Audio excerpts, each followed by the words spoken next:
মানুষ আর হইলাম কই, যদি গরিবের পেটে লাথি দিয়ে চলতে হয় তাহলে তো আর মানুষ হইতে পারলাম না। এত টাকা দিয়ে কি হবে, মরার পরে তো আর টাকা পয়সা সাথে যাবে না, সব কিছু রেখে চলে যেতে হবে। তাই গরিবের পেটে লাথি না দিয়ে মানুষ হওয়ার চেষ্টা করি। এই রিক্সাওয়ালা ভাই সারাদিন রিক্সা চালিয়ে আসার পর এই ভাই ওনার ভাড়া দিতেছেন না। আমাদের গ্রামে উনি আসছেন, আসার পরে বলতেছে উনি টাকা দেবে না, 1 টাকাও দেবেন না। তাহলে আমরা আর মানুষ হইলাম কই? দেখুন গরিবের পেটে লাথি দেওয়াটা কি ঠিক হইলো?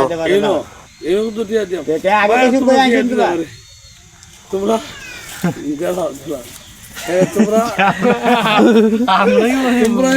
সাহায্য করো, সাহায্য দোস্ত দিবে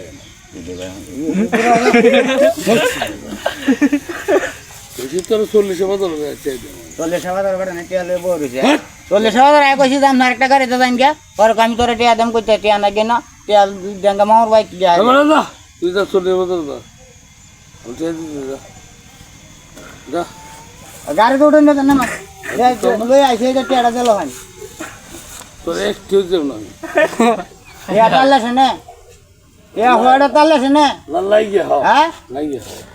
লাগিয়ে তুই দেব না যে লাগিয়ে